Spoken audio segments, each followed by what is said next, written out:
it is my pleasure to introduce the last speaker of the day, Ali Hainoun.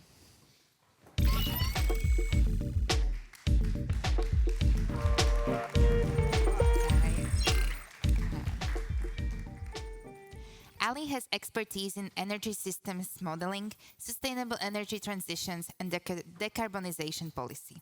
His research helps cities plan practical, data-grounded ways towards cleaner energy, evaluating both environmental and social outcomes. Ali, you work at the AIT Center for Energy, right, at the Austrian Institute of Technology. Can you tell us a little bit more about your institution? Thank you for the question. So my name is Ali Hainoun. I'm working in the digital resilient city of the Center for Energy, and the AIT has 7 to 8 centers. Now we have one new. So it's the biggest research organization in Austria with 1,400. And our energy center where I am working is the biggest one. And I want to tell you something about our activities related to cities and urban planning. So thank you. Thank you, Ali. The stage is yours. Yeah, after having seen that much presentation about urban planning, so it is important now to see how we could drive the transformation of cities now with focus on energy systems. So why energy systems are important? I will start to tell something about that. Maybe you know that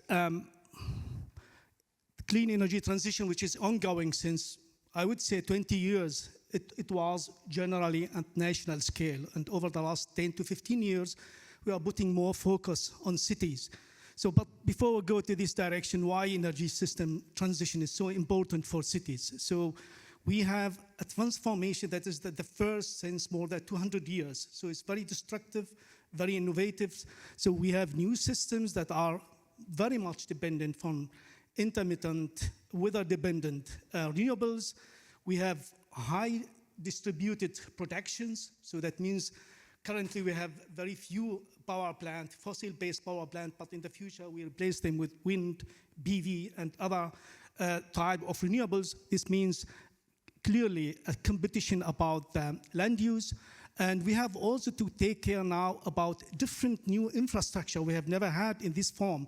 So to think in cities about heat, about power, about hydrogen, so also about how we could use and employ heat pumps. So we need also to tackle the challenge of so-called flexibility options. So that means systems in the future being dependent very, very much on renewables, they need to account for a lot for storage, for demand-side management, for new paradigm like power to heat, vehicle to home, and so on. And all those challenges are actually going in both directions, in the temporal and spatial dimensions. Going in the spatial dimension, that was not the challenge in the past, but now, having spoken about this very low density of energy production, it is very important to think again and again about the land use at the different scale. And very important also in the future is that shift from pure energy demand and energy supply, from production and consumption to the so-called prosumer role. Everyone from you will be a prosumer in the future, not only just consuming energy like what we have now. So when we look now and apply this paradigm shift to the city scale, so we know how important cities are practically from the different perspectives, but we have still a lot of challenges when it comes to the energy system and to the climate change.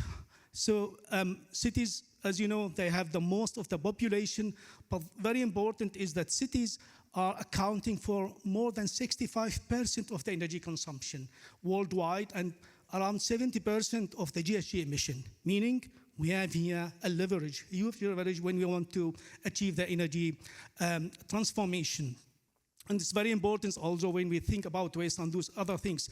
All those aspects are known, but also the demographic change is a challenge in the next 20 years where the population is increasing, so meaning that we have to adapt for this situation, that we have much more challenges in the future when we want to tackle the climate change than we need to tackle it at the city scale. So it's important also that cities need to ensure sustainable economic growth, otherwise they cannot thrive in the future.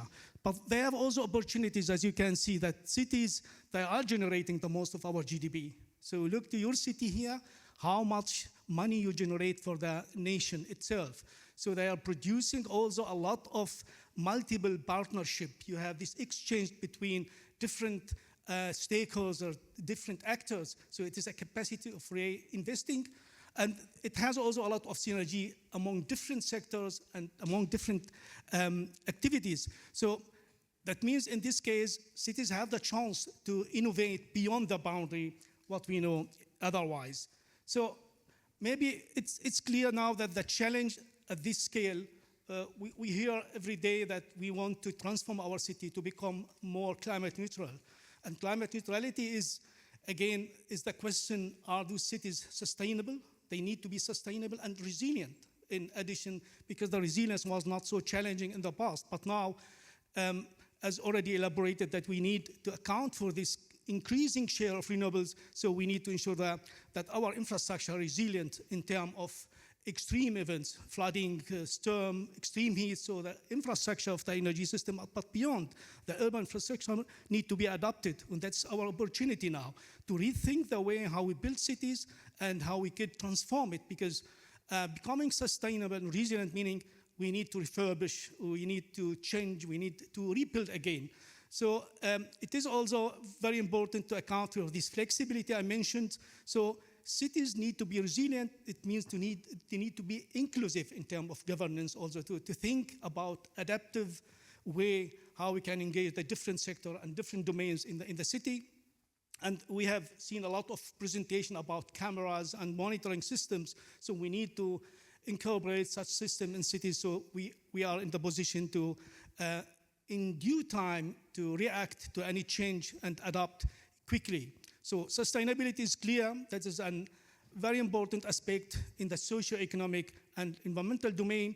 And that is more and more a clear part of the future transformation toward climate neutrality. So the city decision-making itself is not only the governance of city. Those are also the different stakeholders, the energy utilities, real estate, and many other actors. They need actually to work together to secure affordable energy. That's one more clear aspect, but we need also to think, if we transform our cities, we need also to ensure the economic growth. I spoke about at the beginning, we need also to think about social equity. So some of the colleagues highlighted that. So climate stability and many other aspects, the governance remain very fundamental aspect. And then the first presentation, Alanos mentioned that we need to have a kind of coordinator, orchestrator. We spoke about that. The cities, they need to orchestrate that. So we need a hub, we need a coordination point. And this is bringing us to the point where we need to think about integrated data-driven approach. So integrated planning means not only the energy itself, but the energy is a system embedded within the city, within the region, and interacting with different aspects and different decision-making scales and layers. Also, we need, again, to think about effective monitoring across all key sectors. Otherwise, you can not react in due course. So cities, I can cite myself, need to establish the capacity to collect, manage, and leverage high quality of diverse data sets to develop robust, clean energy transition strategies. When I speak about climate neutrality, it means we need to transform cities to become a robust, sustainable, and low carbon built environment where we can live there.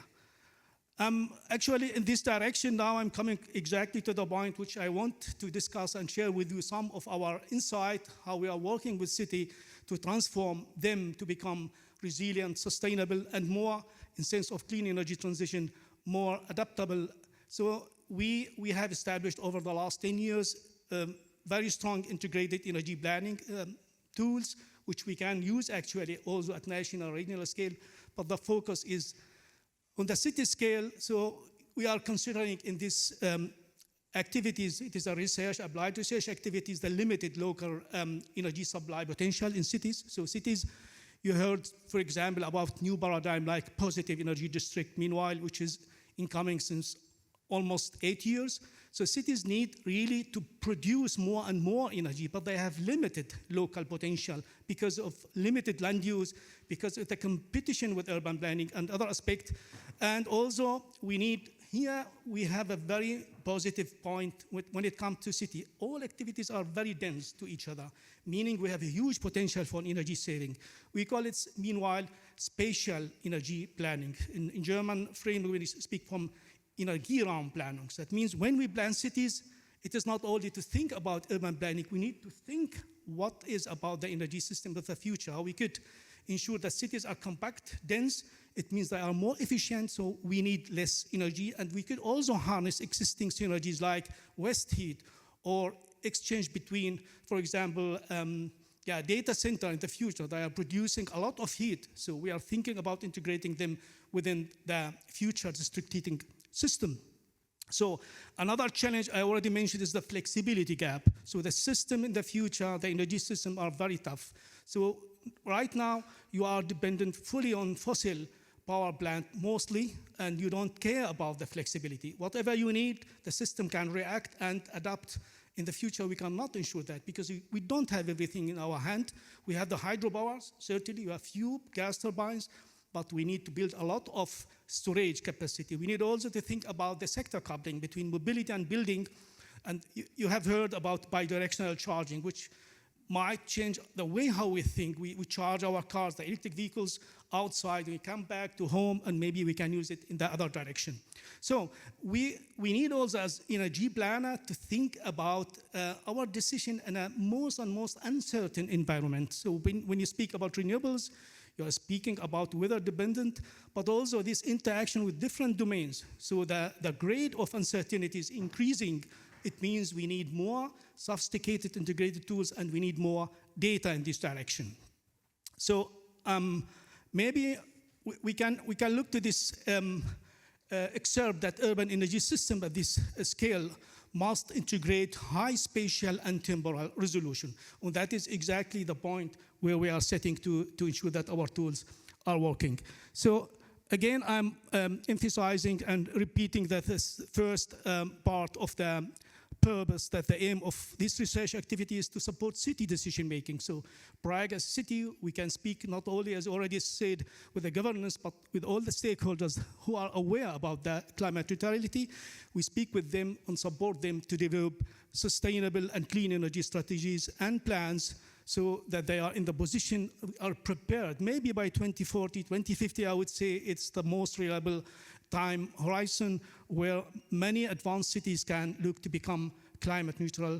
And you heard about this initiative, the AU now, they are looking forward to have 100 cities by 2030 smart and climate neutral. So we can doubt about this goal, but it's a very ambitious goal and nice to support also. So we have to drive this transformation, different aspects. You can see here in the key decarbonization drivers. And that's where coming exactly to the point how we operationalize our qualitative framework into quantitative and need for that data. So it is the energy efficiency improvement. So I spoke about spatial energy planning, which is very important, interacted with the urban planning. We need to promote local renewables on-site, PV or heat pumps or biomass, everything within the given boundary. We need to switch also to alternative clean fuel. And very important challenge now is the electrification. So currently you can imagine we have around 25%, even less, of the final energy is being directly covered by electricity. In the future, it will go up to 60 or even 70%. So most of end users will be electrified, and the reason is of this transformation. Within this domain, so what we are offering here from our perspective and our activities in the digital resilient cities, we prepare strategies, comprehensive, holistic way. We also apply certain approach.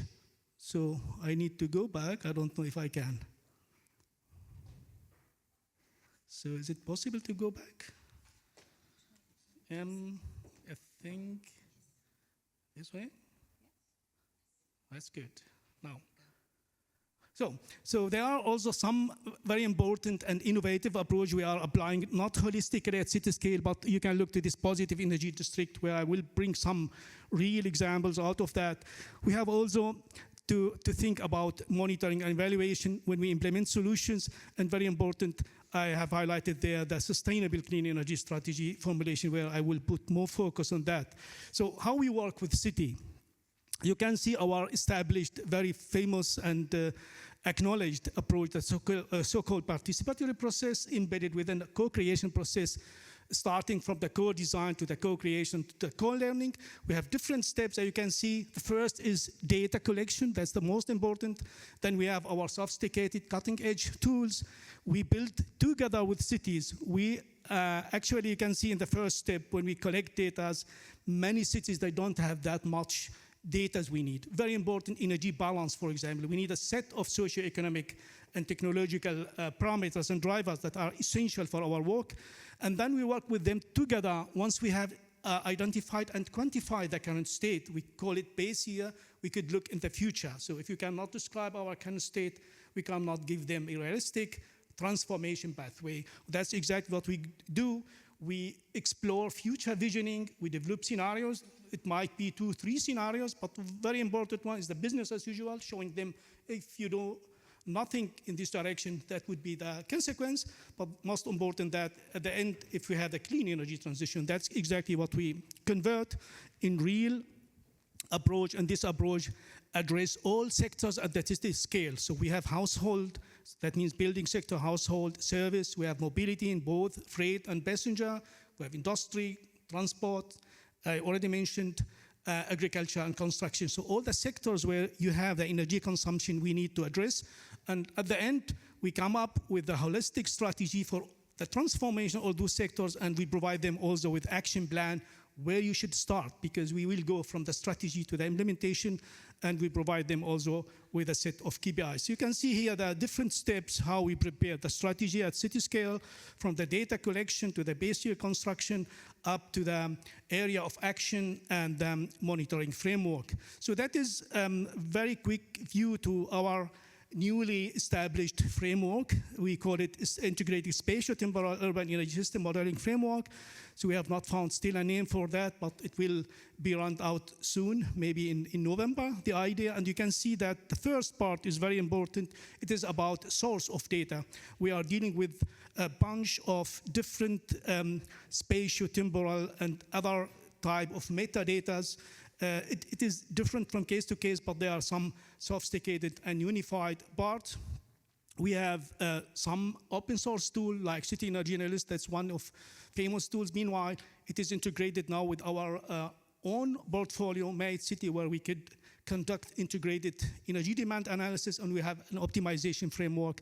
It's a message that, again, an open tool where we could optimize, and we can consider the city in different zones, in different domains, or even if we want to simplify it, we can just focus on the sectors themselves. So that's one of those tools dealing with the so-called end-use approach for the energy demand projection. You can see that we are very much looking for the socio-economic and technological aspect. The strength of our approach, which is going beyond the SICA, but you know from many cities, is that we are aligning the transformation with the socio-economic, technological, and governance development of the considered cities. So you can look here to different set of data we have. When we describe cities, we need to describe also the spatial domain. We need to describe the district areas, cross-floor areas, building, and so on. We need to have sufficient information about demography and lifestyle, so about energy, about technology. So that is maybe the most challenging aspect we are doing with city. Meanwhile, we are spending more than 60% of our resources when we have a project. We have, meanwhile, around 11 project running with different cities Europe-wide. So 60% mostly are going just to collect data and ensure quality of data to just prepare our strategy. That's an example showing how we could transform a current state that was for medium-sized cities, showing how we could transform the energy system, which is currently very much depending from fossil with very high consumption per capita. So going down here, so from around 34 megawatt hour per capita to around 24, showing the energy efficiency improvement. But you can see that the city is going more and more to be dependent on electricity. So I'm tapping to another domain, so we are not only developing strategies to transform the energy system in sense of the clean energy transition strategies, but we are advising cities also about certain solutions, and we are active here in the domain of monitoring and evaluation. Imagine you have now a strategy. We provided you with insight about the most valuable actions you could take, maybe in building sector to refurbish, or in transport activities to move more and more to public transport, to biking and walking. So we provide these solutions, and we help cities to implement and monitor such solutions. That is here an example for framework we have established over the last 7 years, where we are advising along the whole data value chain. So the data pipelines is starting from the real collection of data. So we have monitoring frameworks. So we have infrastructure of monitoring. It might be meters, sensors. You are collecting information about the, in this case, about energy consumption or energy supply, and you transfer those data in an automated way, and you have also framework to evaluate and process data. And at the end, you need to use those data to calculate so-called KPIs, because at the end, the decision-making process need to be supported with a set of KPIs that are very tangible and clear, conveying the message how they can transform. So we are working in this domain also with some of our partners. Alanas was at the beginning with the DKSR. We are advancing this approach with them and applying it in several projects meanwhile. Maybe to adhere to the time, I can mention some projects. So that is one about the positive energy district, where we have a very strong portfolio. So we are involved in more than 4 projects now. So our group, and we are supporting several cities from Lyon to Munich to Aarhus and so on. So all of them there, and we have also Stuttgart in our portfolio. And we need to look how far we could help those cities to really, first of all, support some digital twin, but also real implementation, so that cities can establish at least 1 or 2 districts that can claim to be positive on annual level, so energy positive in this sense. And that is actually one of those. We are developing the concept, we are deploying the infrastructure, so monitoring infrastructure, we are dealing with the collection of data, and at the end, we have very strong set of solution packages to calculate the KPIs, because if you don't convert those data in tangible outcomes in terms of a handful clear KPIs, and those are, as I hope I have some slide about that. Those are around, meanwhile, 8 domains. We have the energy consumption at building and district scale. We have the renewable energies. We have mobility. We have social. We have economic and governance aspect, and citizen engagement. Those are the domains where we extract the KPIs. Here you have another example, which is still running. And it has the name of Plenty Life, where we are supporting specifically small and medium-sized cities to prepare their clean energy transition strategies. So we are working with 7 cities now in 4 countries. It is I guess in Italy, Portugal, Austria, and Romania. And this project was very successful. Still, we have around 8 months, and it has been recently selected from the EU to present the outcomes in next workshop in October 14th in the European week and region. So that might be an opportunity for you if you want to have more insight about that. And you can see here they're very much focused about the co-creation process. When we work with cities, we have not only the strategy established, but we are working with them about different scale. We build them. There is a capacity building program.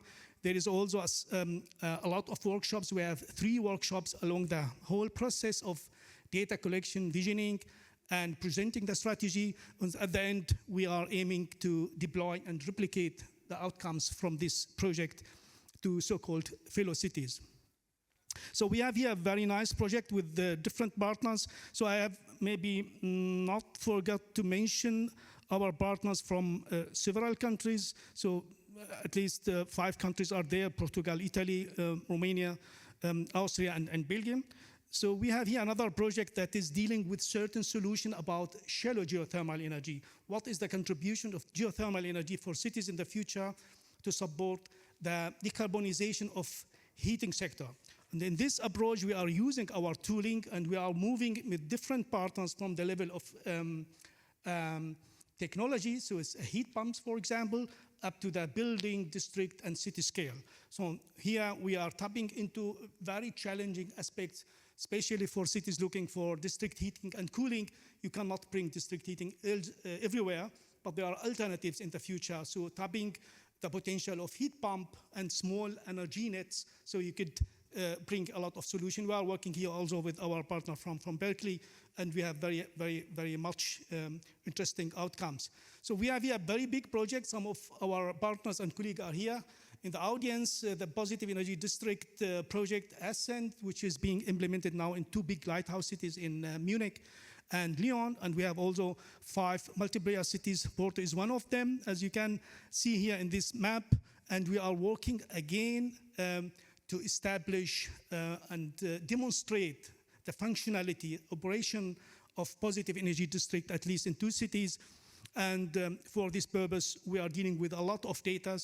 We have established so-called solution packages about different domains I already mentioned, and we are exactly applying the same approach of monitoring and evaluation. That's our role as EIT, where we are working with the lighthouse cities, with DECA and many other partners, Technical University of Munich.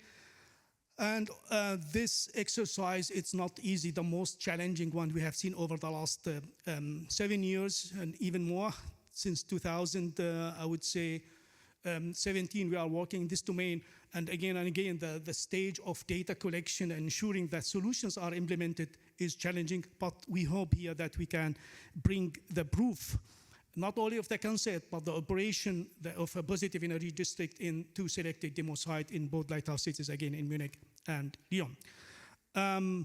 I would shorten that and highlight another aspect. It's one supportive portfolio, or I would say it's a tool, a digital tool, the City Intelligence Lab. It is a lab we have established over the last 8 years by AIT in our digital resilient cities. And this City Intelligence Lab, you can see, is actually an interactive platform to explore new methods and technologies for the digital urban planning. And it is, as you can see here, addressing several domains from the building block to district, city, and even regions. And we are using our interdisciplinary framework by the Digital Resilient City. As you can see, we have different teams. So the urban energy system, which is I'm coordinating. We have something about mobility activities. We have microclimate. We have digital urban planning. And all of those are embedded with an interdisciplinary framework where we have established several use cases for the different applications. So we are receiving every year actually more 100 and maybe 1,000 of visitors coming to us. So you could arrange with us also a visit either physically or online, and we can show you all the features of this City Intelligence Lab. We are linking it with our different projects we spoke about, and recently, I think 2 years ago, we established a spin-off out of that, the infrared. So again, what we are addressing here is not only the energy, most important is the digital urban planning. We have also the possibility to model the safety, the urban heat islands, and all those aspects, and link them together so that we can speak about an integrated approach. So you can see here some of those outcomes, but I brought here, if you can see some links, you can visit that. We have several videos speaking about the features and strength of this City Intelligence Lab. Again, you could have a look, and maybe we could share some ideas with you about that. So I think I am 2 minutes ahead of my time. That's nice, because I need to move earlier today because of my train. So thank you very much for your contribution.